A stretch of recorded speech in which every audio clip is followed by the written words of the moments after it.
ये परमात्मा धर्मदास जी के माध्यम से, और धर्मदास जी को तथा हम सभी को सतर्क करना चाहते हैं कि कभी भी आपके ऊपर कोई भी आपदा आती है किसी भी प्रकार की, तो नाम का सेवन अवश्य करना कुछ देर। फिर जो टेंशन है वो है, लेकिन समन एक बार कर लेना, आप देखना फिर उसका प्रतिफल कैसा होगा।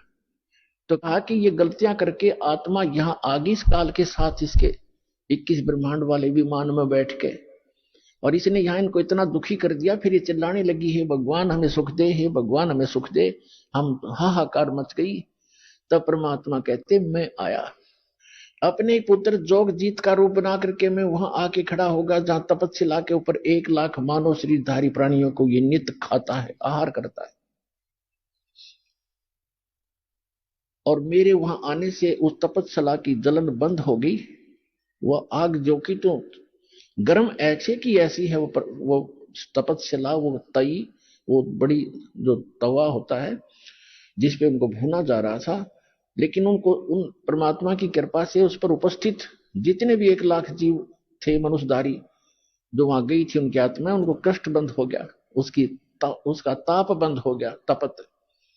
तब उन्होंने ऊपर में उठाकर देखा कि भगवान हम कौन से दुख, कौन से पाप का यहाँ कष्ट भोग रहे हैं। तो परमात्मा ने कहा कि ये इस लोक, तुम्हारे इस लोक के पाप का दंड नहीं तुम्हें, ये दंड है तुमने सतलोक में ये पाप कराया था।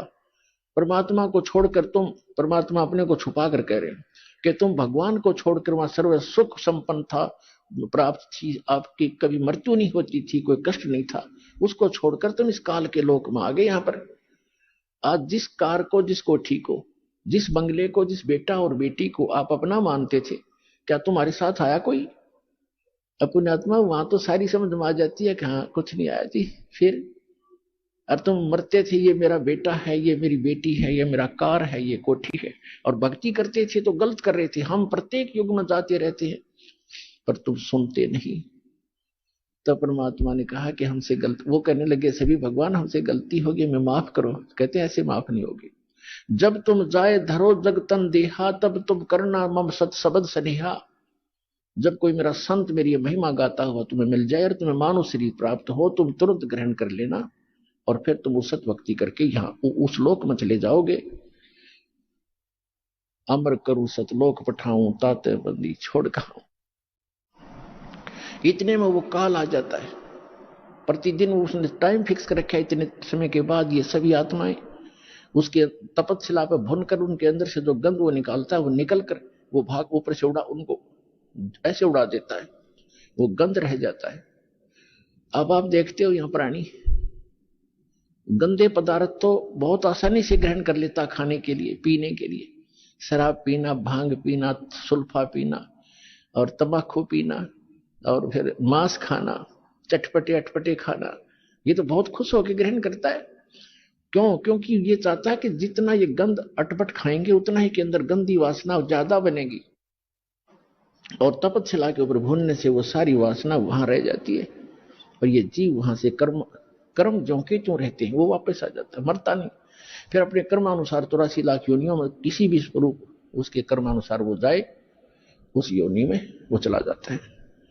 तो उसी समय वो काल आ जाता है, और काल ने देखा अपने अपने बड़े भाई जोगजीत को, जिसने वहां से, जिस रूप में परमात्मा ने सतलोक से उसको निकाला था। जिन्होंने सृष्टि रचना पढ़ रखी है बच्चों, उनको खूब याद है। अब दास ज्यादा हिंट देगा आज के सत्संग में।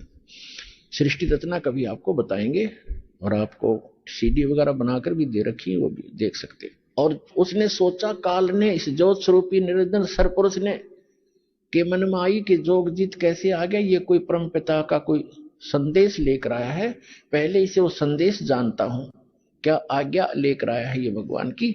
और फिर आज इसको कूटूंगा, पिटाई करूंगा इसकी, इसको मारूंगा, खूब कूटूंगा, क्योंकि इसने मुझे वहां से मार कर निकाला था, मुझे जबरदस्ती निकाला था सतलोक से।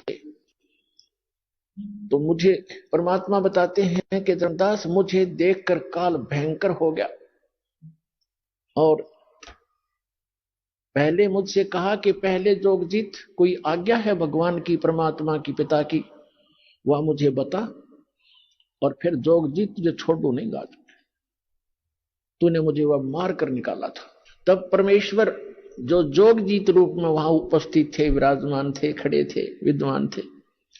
परमेश्वर ने कहा, धर्मदास, मैंने उनसे कहा, परमात्मा बता रहे हैं, धर्मदास जी लिख रहे हैं कि मैंने उससे कहा कि सुन ले आदेश परमपिता का कि ये भोली आत्मा तेरे साथ आ गई थी, इन्होंने तो गलती की सो की, पर तूने इनका कैसा सांग निकाल रखा है, कैसे कैर ढा रहा है इनके ऊपर तू। कोई गधा बना दिया, कोई गधी बनाई, कोई कुत्ता, कोई कुतिया, किसी का बेटा मर गया, किसी की बेटी मार रहा है, हाहाकार मचा रखे। तो इसने कहा कि पिताजी ने मुझे श्राप दिया था, और जिस श्राप अनुसार मुझे भूख लगती है तो मैं तो इनको खाऊंगा, बनाऊंगा, पैदा भी करूंगा। परमात्मा ने कहा कि चल, इन्हें गलती कर दी तो खा भी रहा है, सारे काम कर रहा है, फिर इनके किसी का हाथ काटे, किसी की टांग कटे, कोई अंधा, कोई कैंसर से पीड़ित, ये जुल्म क्यों कर रहा था इनके ऊपर। तो इसने कहा कि मैं तो सत्य का राज करता हूं, मैंने परमात्मा को वचन दे रखे हैं, और जैसे कर्म जो करेगा वैसे भोगेगा, मुझे इसमें कोई लेना देना नहीं है। अपने आत्माओं, यहाँ की इस सारी व्यवस्था ऐसी है इस काल के लोक में। एक तरफ तो सरकार शराब के ठेके, फीम के ठेके, भांग के ठेके खोलती है, और फिर शराब पीकर कोई इधर उधर जाता उसको अंदर कर देता, तेने शराब पी कर गलत गतिविधि की, और शराब पीकर रामायण बचेगा, वो भांग पीकर रामायण पढ़ेगा, गलत गतिविधि करेगा वो। तो इसने ऐसा कर रखा है कि मैं तो सत्य का राज करता हूं, जो जैसे कर्म करेगा वैसा ही फल देता हूं। अब ये इतनी बकवादों का की आविष्कार करवा दिया, तो फिर ये बोली आत्मा तो गलतियां करेंगे ही करेंगे, तो कहते भोग लेंगे। हम इसके बच्चे नहीं है, हम इसके बच्चे होते तो ऐसा दुख देता ही है। आज केदारनाथ के ऊपर 20,000 आदमियों को मार देता, अपने बच्चों को।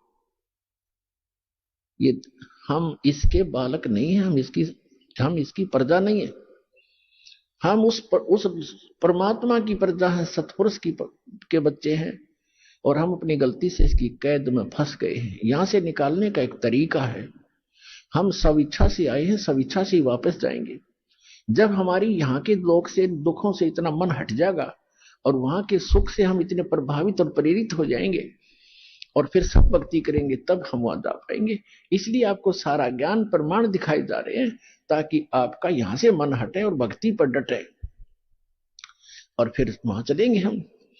तब इसने कहा, परमात्मा ने कहा जोगजीत रूप में कि मैं नीचे जाऊंगा, परमात्मा ने भेजा हूं, और वहां जाकर तेरे सारे जाल को समझाऊंगा, और सबको परमात्मा की महिमा बताऊंगा। आपने सारे परमात्मा की, जो सतपुरुष है, जो वास्तव भगवान है, यथार्थ स्थान है, उसका तो नामो निशान मिटा दिया, तू स्वयं भगवान बन बैठे यहाँ का। और सबको बताऊंगा, और एक ऐसा गुप्त मंत्र दिया है मेरे को, वो मंत्र उनको दूंगा, सतनाम और सारनाम। और फिर उसने कहा, उसे आग तो अंदर से जल गया वो सारा, ये तो नाश करेगा मेरे बड़े बड़ाए काम का। फिर उसने कहा, काल ने कहा कि एक काम करना। हाँ, और जब उसने ये बात सुनी तो एकदम भयंकर होगा, कहने लगा तू मेरा बाग उजाड़ने जा रहा है, तू मेरा नाश करने जा रहा है, तुझे अभी खत्म कर दूंगा, तुझे तो जाके दिखाना नीचे।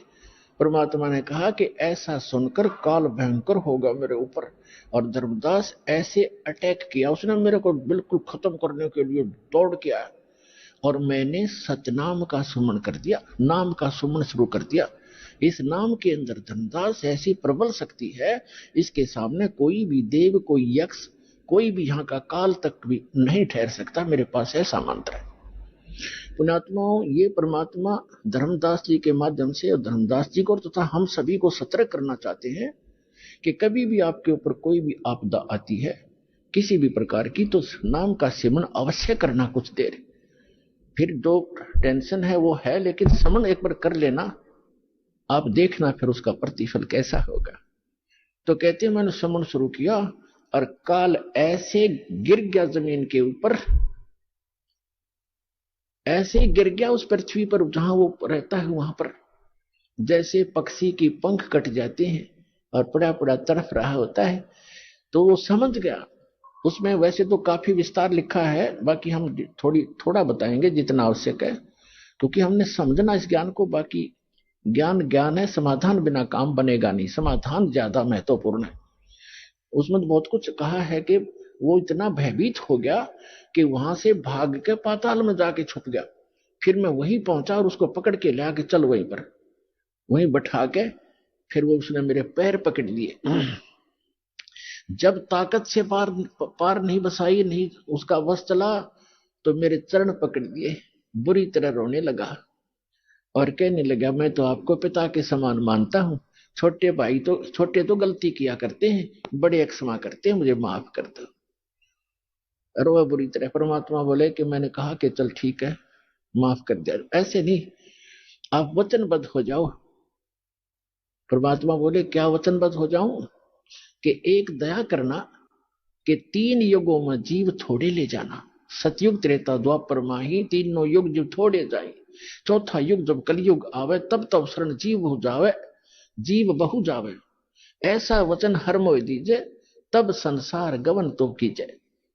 और भी एक दो प्रश्न थे, प्रार्थना थी, वो कही तो परमात्मा ने कहा चलो तथास्तु, जो तूने मांगा मैंने बख्श दिया। 3 युगों में जीव कम ले जाऊंगा और चौथे युग कलयुग में मैं खूब तूफान मचाऊंगा अपने बच्चों को निकालने के लिए, तो बाधा मत करना फिर। तो उसने कहा कि एक और प्रार्थना की उसने उसी समय, कि जो आपका ज्ञान स्वीकार करे, आप जाओ, और या आपका कोई संदेश वाहक आवे, कि जो भी मानव परमात्मा का इच्छुक, स्त्री या पुरुष, आपका ज्ञान स्वीकार करे, वो आपका और हमारा ज्ञान, काल के दूतों का, इन मंडलेश्वरों और आचार्यों का जो ज्ञान ग्रहण करे, तो उसको आप बाई फोर्स ना लेना, ये दया करना, बलपूर्वक ना ले जाना।